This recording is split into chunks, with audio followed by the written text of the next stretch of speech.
কোরআনের শাসন যদি চাও তুমি, তাহলে মিনতি কি কোরআনের শাসন নিয়ে মিনতি সর্বকি মিনতি পাবে? মিনতি তো পাবে না। আমি মুসলমান, আমি তো গীতা দিয়ে আমার বেহেশত আমি পাবো না। মিনতির গীতা মিনতির হাতে থাকবে, আমার আল কোরআন আমার হাতে থাকবে। এটাই হচ্ছে বাংলাদেশের রাজনৈতিক, সামাজিক এবং সৌহার্দ্যপূর্ণ পরিবেশে দর্শন, এবং এটাই হচ্ছে ব্যাপার। বাংলাদেশ এমন একটি দেশ, সকল ধর্মের মানুষ শান্তিতে আমরা সহাবস্থান করি, কিন্তু সেইটাকে নিরস্ত করছে এই জামাত ইসলাম। ভোটা দিয়ে বিভিন্ন জায়গায় যোগদান করছে, জামাতের লোককে জামাতে যোগদান করছে। আর দু চারটা আওয়ামী লীগ হয়তো এর সাথে ভোটদ্বন্দ্ব, আমাদের সাথে কোনো কিছু না, এরকম দু চারজনকে তারা যোগদান করে বিশাল মনোযোগ স্ট্যান্ডবাজি করছে। আমরা জাতীয়তাবাদী দল যোগদানের রাজনীতিতে বিশ্বাস করি না। আমরা বিশ্বাস করি যে বাংলাদেশের মুক্তিযুদ্ধে কারা কারা বিশ্বাসী, বাংলাদেশের সবুজের মুখে লাল পতাকায় কারা কারা বিশ্বাসী, বাংলাদেশকে তারা আমাদের রাষ্ট্র কারা কারা বানাতে দিতে চায় না, বাংলাদেশকে তারা জঙ্গিবাদের রাষ্ট্র বানাতে চায় না। আমরা সেইগুলা চিন্তা করি, বাংলাদেশের ভোটাররা সেইগুলাই কিন্তু ভাবে। উনি তারা বলতেছে যে আমাদের আমি রাজার ছেলে কখনো রাজা হয় না, এটা পরিবর্তন করতে হবে। যে আমাদের আমিকে বলি মায়ের পেট থেকে ছেলে রাজা হতে জন্মায় না। রাজা হতে গেলে নিজের যোগ্যতা, জনগণের সমর্থন রাজা হয়। রাষ্ট্রপতি জিয়া রহমান সেক্টর কমান্ডার ছিলেন, মুক্তিযোদ্ধা ছিলেন, ফ্রিডম ফাইটার ছিলেন, কানুনঘাট বেতার কেন্দ্রে স্বাধীনতার ঘোষণা দিয়েছিলেন। আমি মেজর জিয়া বলছি। তারপরে ৭ই নভেম্বর রাষ্ট্রের ক্রান্তিকালে বাংলাদেশের স্বতঃস্ফূর্ত জনতা তাকে ঘাড়ি করে রাষ্ট্রীয় ক্ষমতায় রাজার চেয়ারে বসিয়েছিলেন। যে কয়টা দিন উনি রেখেছিলেন, তলাবিহীন ঝুড়ি তলা লাগিয়েছিলেন। যে কয়টা দিন উনি রেখেছিলেন, দুর্ভিক্ষের বাংলাদেশকে খাদ্য উৎপাদনের বাংলাদেশে রূপান্তরিত করেছিলেন। যে কয়টা দিন উনি রেখেছিলেন, সংবিধানের বিসমিল্লাহির রহমানির রহিম উনি সংযোজন করেছিলেন। যে কয়টা দিনে উনি রেখেছিলেন, আল্লাহ তাআলার প্রতি আস্থা এবং বিশ্বাস, এটা তিনি সংযোজন করেছিলেন সংবিধানে। উনি যেমন মসজিদ বানিয়ে দিয়েছেন, তেমনি মন্দিরও বানিয়ে দিয়েছেন। উনি যেমন গোরস্থান বানিয়েছেন, তেমনি দাহ করার জন্য শ্মশানও বানিয়ে দিয়েছেন। খ্রিস্টানদের জন্য প্যাগোডা বানিয়ে দিয়েছেন। চট্টগ্রামে বৌদ্ধ পল্লীতে গেলে তাদের ধর্মীয় উপাসনালয় তৈরি করে দিয়েছে। রাষ্ট্রপতি জিয়া রহমান বাপের পেট থেকে, মায়ের পেট থেকে পড়ে তো রাজা হননি, বাংলাদেশের জনগণ সমর্থন দিয়ে তাকে রাজা বানিয়েছে। আর এই জনগণের জন্য লড়াই করতেছে।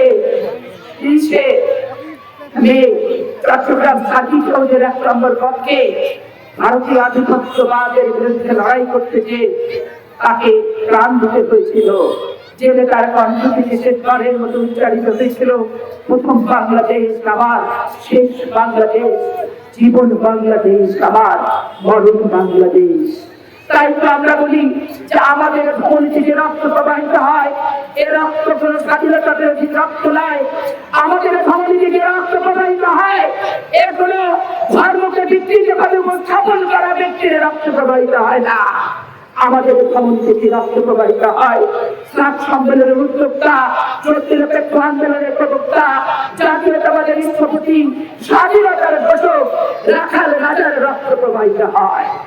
সেই ৩০শে মে সার্কিট হাউসে সাদা কাফন কফিনে ভরা লাশটি মইনুল রোডের বাড়িতে যখন আসলো, ৩০ বছরের সুন্দরী বিধবা বেগম খালেদা জিয়া, যার নাম পুতুল, সেদিন পুতুলের সংসারটি ভেঙে গেল। পুতুল সারা জীবনের জন্য স্বামী হারা হলো, পিতা হারা হলো তার 2টা লাবান্য সন্তান। সেদিন কফিনে হাত দিয়ে শপথ করে খালেদা জিয়া বলেছিল, বাংলাদেশের গণতন্ত্র আমি ফেরত আনবো। রাজার চেয়ারে কিন্তু বেগম জিয়া বসে যাননি।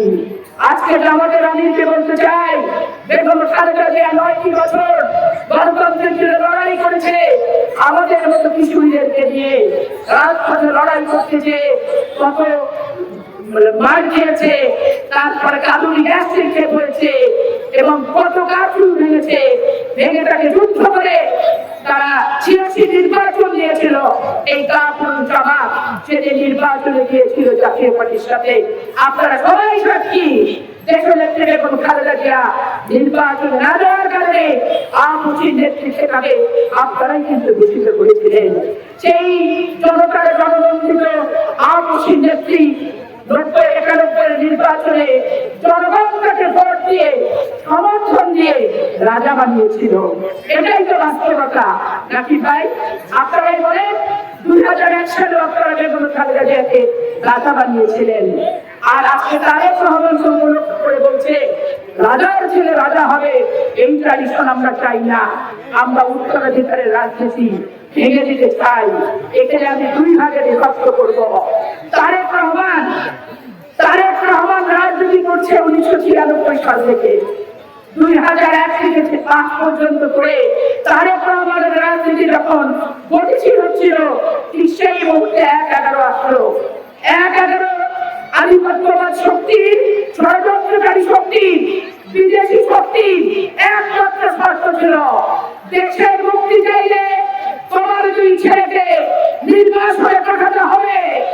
আপনাদের প্রাণের প্রিয় নেত্রী দেশকে সেদিন সবার আগে বলেছিল, সবার আগে বাংলাদেশ, সবার আগে বাংলাদেশের জনগণ। তার পরিবার পুত্র পিতাহারা ২ সন্তানকে ১৭ বছরের মতো নির্বাচন দিয়ে সেদিন বাংলাদেশের জনগণের পক্ষে পাতানো নির্বাচনে ২০০৮ পরিকল্পিত ফলাফলের নির্বাচনে অংশগ্রহণ করে ১/১১ ওই সরকারের হাত থেকে বাংলাদেশের মানুষকে বাঁচিয়েছিলেন বেগম খালেদা জিয়া।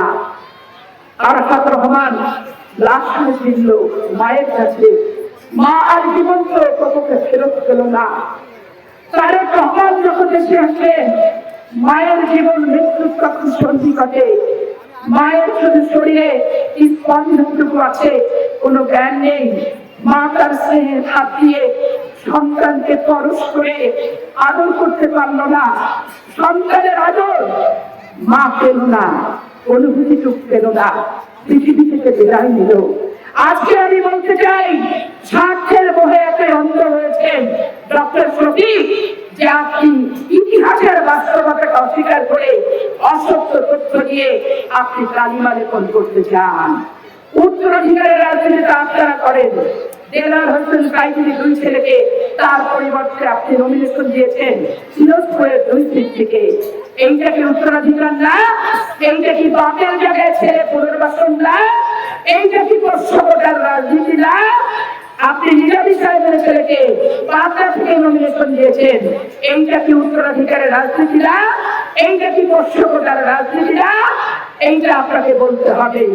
আপনি রেখেছেন মীর কাসেম আলীর ছেলে, তাকেও কিন্তু মিরপুর থেকে নমিনেশন দিয়েছে, এইটা কি উত্তরাধিকার রাজনীতি না? পশ্চিমবঙ্গের রাজনীতি না? আজকে নিজের গায়ে বন্ধ নিয়ে যতই আতঙ্ক লাগান সৌদি আরব আর দুবাইয়ের, আপনার জামাত ইসলামের গায়ে দুর্গন্ধ।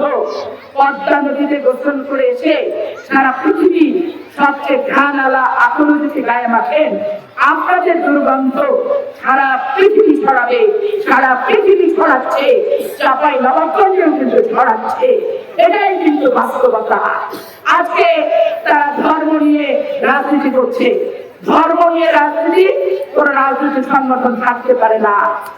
ধর্ম নিয়ে রাজনীতি করবে মুসলমানের রাজনীতি করবে আলেম ওলেমারা, হিন্দু সম্প্রদায়ের রাজনীতি করবে তাদের পুরোহিতরা, খ্রিস্টান ধর্মে ধর্ম নিয়ে কথা বলবে তাদের ফাদারেরা, বৌদ্ধদের ধর্ম নিয়ে কথা বলবে তাদের বৌদ্ধ ভিক্ষুরা। কিন্তু কোন রাজনৈতিক সংগঠন ধর্মীয় নেতা হতে পারে না। সারা পৃথিবীতে এই ধরনের কোন দৃষ্টান্ত কিন্তু নাই। আজকে যারা আপনাদের কাছে যাচ্ছে তাদের কিছু মিডিয়া আমাদের সাথে সাথে ঘুরছে, ছবি নিচ্ছে, ছবি নিয়ে তাদের পার্টি অফিসে যে বিশ্লেষণ করছে, কাকে মাছ ধরা জাল দিয়ে বসতে হবে, কাকে ছাটনা জাল দিয়ে ধরবে, কাকে শিকল দিয়ে ধরবে, কাকে পিকনিকের ভাত দিয়ে ধরবে, কাকে কিভাবে ধরবে, এই নিয়ে তারা সর্বদাই কিন্তু ব্যস্ত হয়ে আছে। আজকে জামাত ইসলামকে বলতে চাই, ভণ্ডামির দিন শেষ, মুক্তিযোদ্ধার বাংলাদেশ, 12 তারিখের নির্বাচন এটাই কিন্তু প্রমাণ করবে।